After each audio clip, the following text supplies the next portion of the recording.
Hello, welcome back to the reading of the poem of the Man God written by Maria Valtorta, Volume 2. Chapter 241, Part 3. Knowledge is not corruption if it is religion.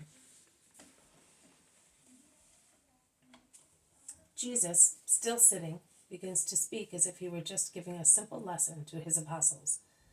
Also the peasants remains nearby. Many of those who look for the truth throughout their lives without reaching it. Many are those who look for the truth throughout their lives without reaching it. They look like fools who are anxious to see, and yet hold bronze blinkers before their eyes, and they grope, searching convulsively, so that they go farther and farther away from the truth, or they hide it by throwing it on it various things that their foolish search shifts and causes to fall. Nothing but that can happen to them, because they look for the truth where the truth cannot be. To find the truth, you must join intellect to love and look at things not only with wise eyes, but with good eyes. Because bounty is worth more than wisdom. He who loves will always find a path leading to the truth. To love does not mean to take delight in the flesh or for the flesh. That is not love. It is sensuality. Love is affection from soul to soul, from superior part to superior part, so that man does not see in his companion a slave, but the mother of his children, and nothing else. That is, the half that forms with man a whole, capable of procreating life or more lives.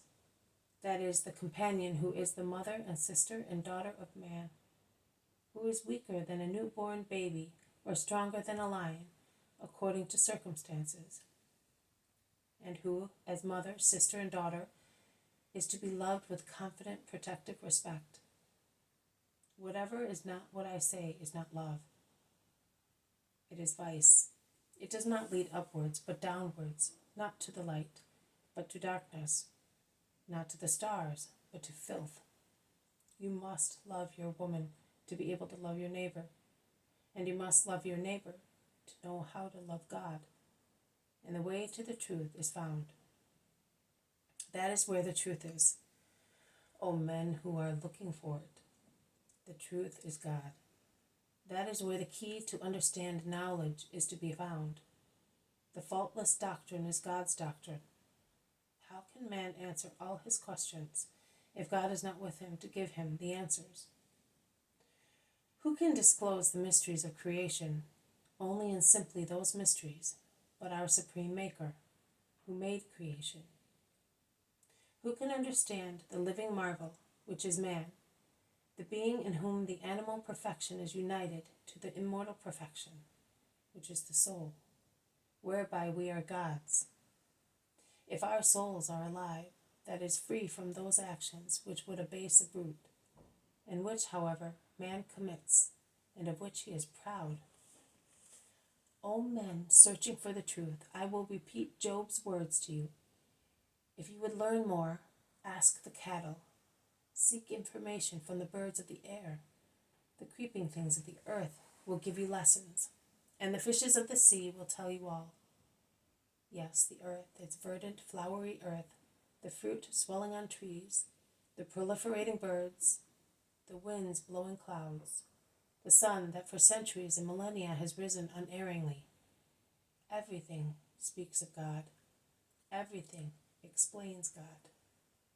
Everything reveals and discovers God. If science is not based on God, it becomes error and does not elevate but abases. Knowledge is not corruption if it is religion. He whose knowledge is based on God will not fall, because he is conscious of his dignity and believes in his eternal future. But you must look for the real God, not for phantoms that are not gods, but mere frenzies of men still enveloped in spiritual ignorance, so that there is not even the shadow of wisdom in their religions, or the shadow of truth in their faith. Every age is capable of becoming wise.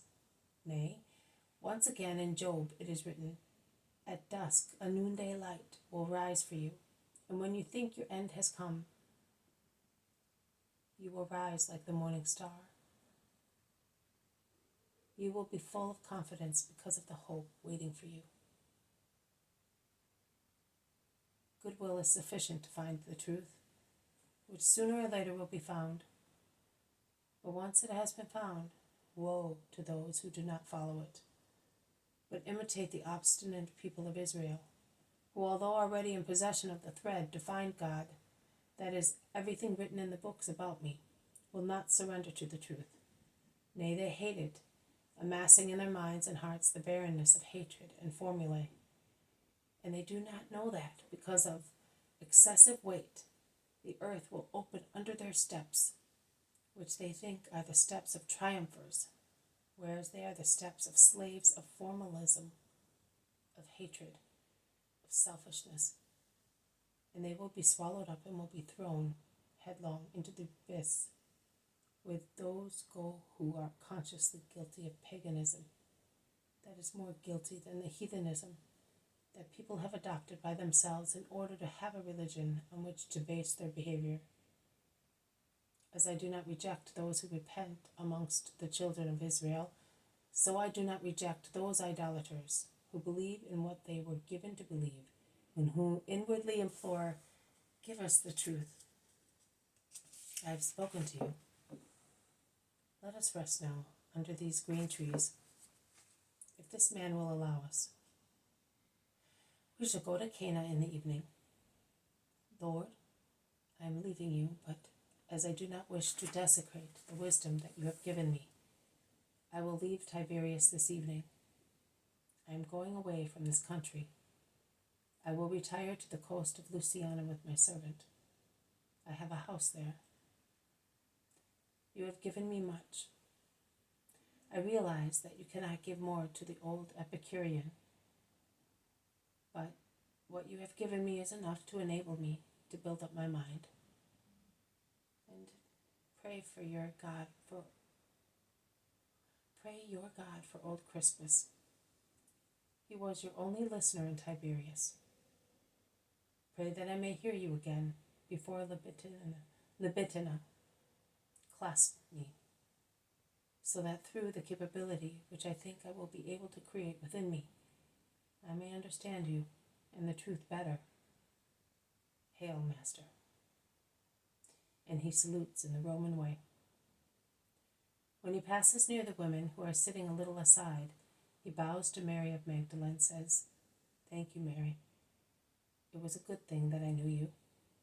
You have given the search for treasure to your old feast companion.